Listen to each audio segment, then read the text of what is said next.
land. Yes, it's me, DR, coming to you from a similar location. I need to keep teleporting.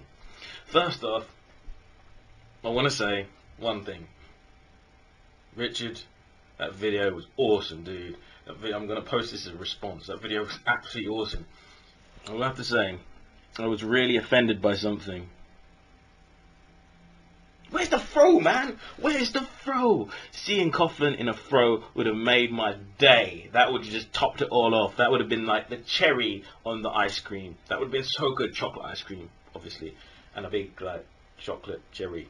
Whenever this subject comes up, some genius who, you know, thinks that they're the first person to ever think of this idea comes up with the most incredibly original concept that what we should do to make everyone equal is get rid of all the things that separate everyone, all the differences people celebrate, get rid of them, apart from, let's wait for it, their own. That's like saying, because you don't have a disability, then every other person on the planet should be forced to participate in the regular Olympics. That means no Paralympics. Everyone in a wheelchair should be forced to run 100 meters against 100 meter sprinters. How fair would that be? That'd be great, because everyone's equal, aren't we? There's no differences. They shouldn't be celebrated or appreciated or understood in any way, shape or form.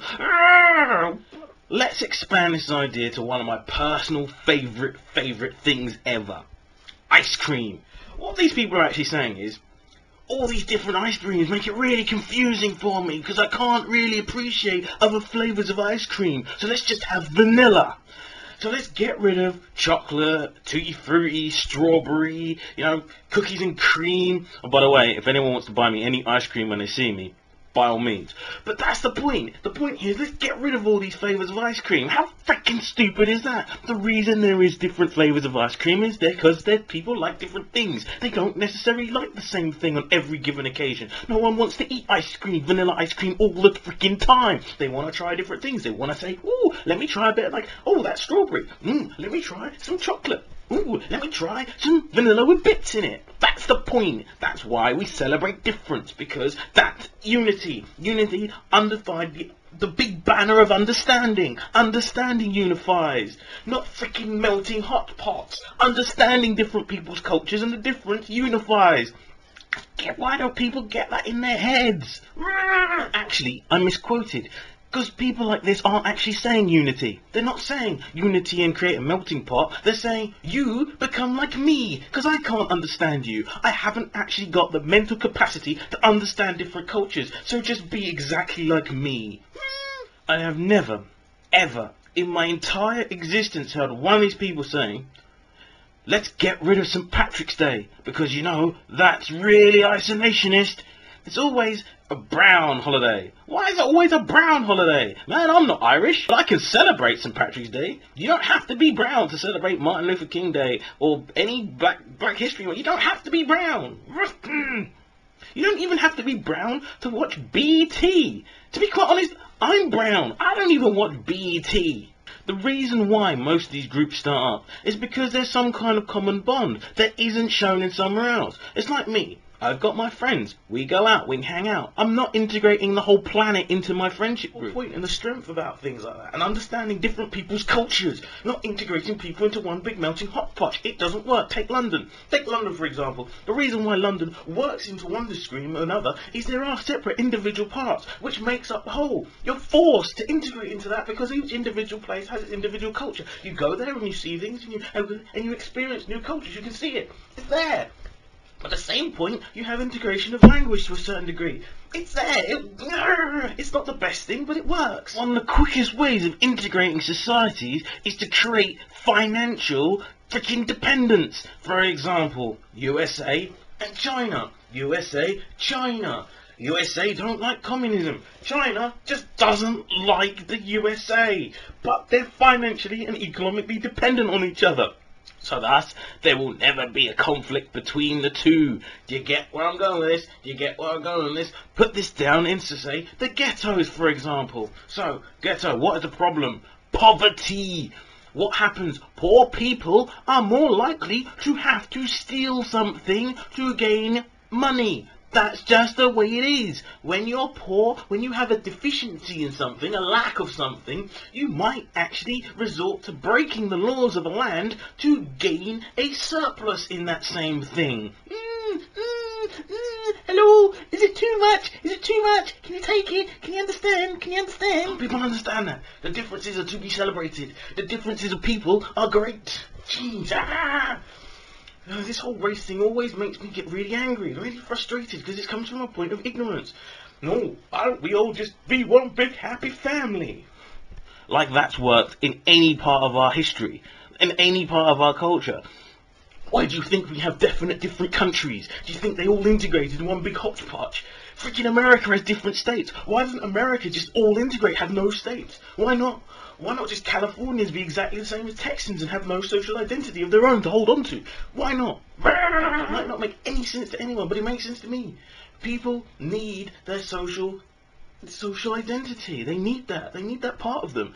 And to say to people you shouldn't have things that celebrate some uniqueness of people is really freaking stupid. Whoa, why is there a black entertainment TV? Because there are so many other bleeding programs built for the indigenous population that some people do not feel represented, so they start their own. And if that becomes successful, because we live in a capitalist society, who would have freaked anyone to turn around and tell them they shouldn't do it? That's the point. If you want to live in this free market, which isn't truly free, but I'm not going into that, then you have to accept the fact that things that you don't accept and don't want will become famous. I'm not a great fan of the iPod. I've said it. I'm not a great fan of the iPod. But I'm not going to shoot it down for being individual. Loads of people like it. It's a success rate. I don't like it. Woohoo. Big whoop. I'm not going to ask Apple to integrate with Microsoft for the decency of freaking collectiveness. You wouldn't say that in any situation. You know what? I think cars should become like chocolate. We should end up with chocolate cars driving around everywhere. Chocolate engines. Fuck it if it'll melt. It doesn't matter. Oh. Why can't people celebrate their differences? Why can't people celebrate that? It doesn't draw people apart. What you should do, someone is different, you should be drawn to that and say, whoa, I might want to understand that. I might want to appreciate that. I might want to see the efforts and they've come into their culture and maybe learn from it. But hey, no, don't do that. Black History Month.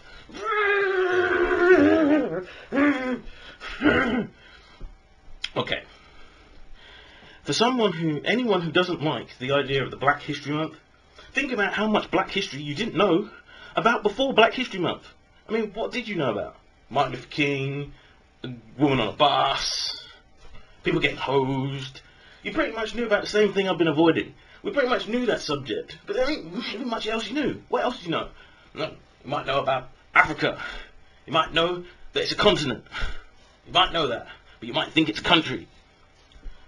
What else might you know?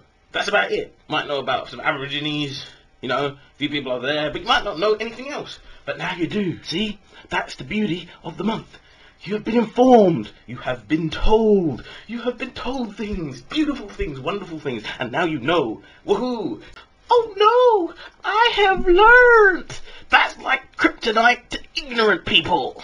You are educated with a new culture. Think yourself lucky. Feel lucky that you're in a time, in a place, in a world that new cultures are there and shown to you. Feel yourself proud. Feel proud to be in that situation where we're fully aware of the differences and celebrate them and come together and unite. Feel proud. Proud. Unity, that's unity. Unity and difference. Understand that every single person is different. You wouldn't expect every single kid to do exactly the same thing at all times, would you? No. You wouldn't expect every single person in the whole universe to use exactly the same toilet. No, we have different toilets. We have our own styles. We wouldn't expect everyone to live in one big house, because that would be socialism. But no, different people must then shed their differences and join under the one banner. What banner would that be? Your banner? Why would it have to be your banner? What would happen if the whole of America decided 1 second they would all become African tribalist, and that would be it? Would you celebrate that? Would you celebrate that uniqueness? Would you? Because it's not your uniqueness. Anyway, guys, enough with my rant. I do apologise. I might not even post this. I might post this. It might be quite fun. But yeah, that's me. Feeling really like, what the very stupidity is contagious. Please get it off me.